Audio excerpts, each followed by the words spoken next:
Good morning, guys. It's English. Let's have a look at this. So, apostrophes first. We should be all sorted with these. So, which one's correct? We've got the dog's paws were all muddy, and we've got lots of dogs. That could work. Lots of dogs' paws were all muddy. We've got an apostrophe in here. That the paw, nothing belongs to the paws, so that can't be right. So it's the top one. What type of apostrophe is this? The bird's food was going fast. That'll be plural possessive, wouldn't it? It's all the bird's food. Correct this one. Dave's head was hurting because he'd fallen over.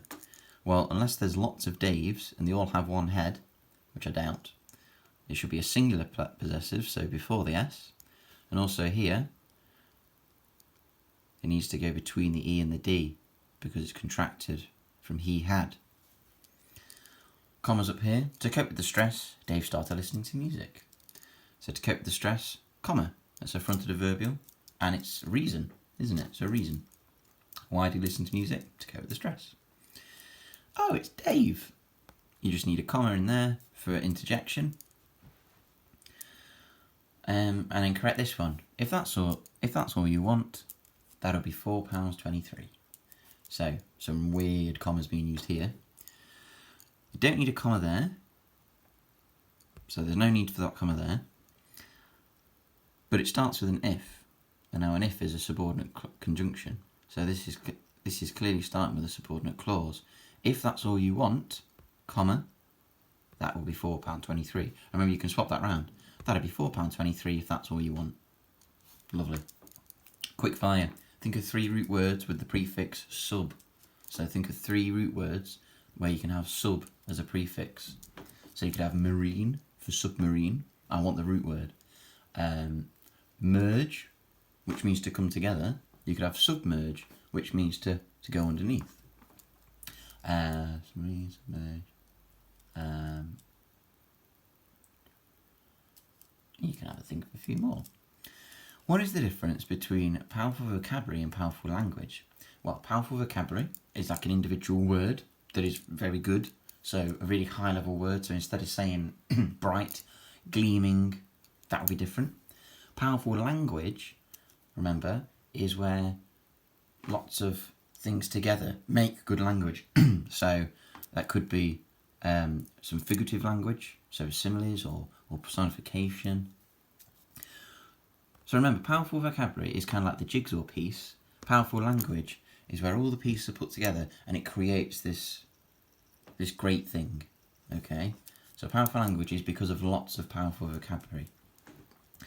Do you need a comma for a subordinate clause? Yes and no.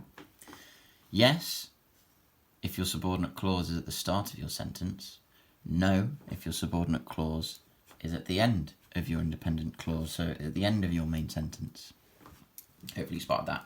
Right, on to, I have to say, the English has been my favourite to do this week. Another form of poetry. Another form, I hear you say. Yes, another form.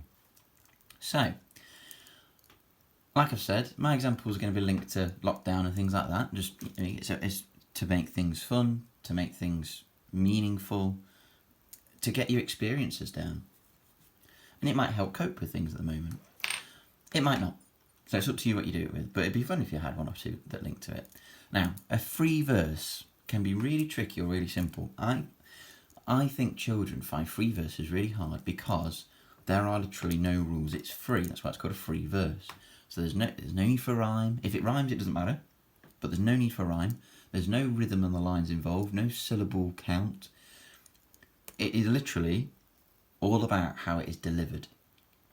The reader or the writer, the poet, delivers it with their own rhythm and their own pace. And that's the beauty of a free verse. An example of a free verse would be some of these Nationwide adverts. So this one's a good one here. The way he delivers it. You can hear where his line ends, but some of the lines go over into other lines. So click on that, have a little go at that. And I've had a little go at one myself. And here's how it goes. Lockdown came and changed the way we live, the way we think, the way we communicate, the way we learn. Some people say our lives have been turned upside down. It's true, but with darkness comes light. There's no storm without a clear sky following at its heels. Lockdown has made us appreciate the little things and open our eyes. The birds, the clean air, the simpleness of life. Do we want it to end? Of course, don't be silly. Do we want to go back to how it was? Well, that's a better question. So, there's no rhyme in there. It is literally just, it can be a powerful thought. It can make the reader think at the end. It's a great way of getting an opinion down or something you've noticed in life. So, have a little think. I think the idea might come a bit trickier to you, which is why I've given you the idea of talking about what the situation we're in at the moment, because then you'll have lots of things to relate to. But I just want to point a few things out. You know, my sentence carries on to the next line there. I've got questions in it. You know, there's no rules to this. It's free. The rhythm changes. But hopefully when I read it, you heard that there was intonation. It was like I was reading a story. Okay? I stopped. I paused at points that I knew I wanted to pause at. So it might be that what you write down, you might not be happy with. Read it out. How would you read it out that would give it that interest to the reader? Because it's like storytelling. Okay? I understand this is a tricky one today, and some of you might not enjoy it because it is so free.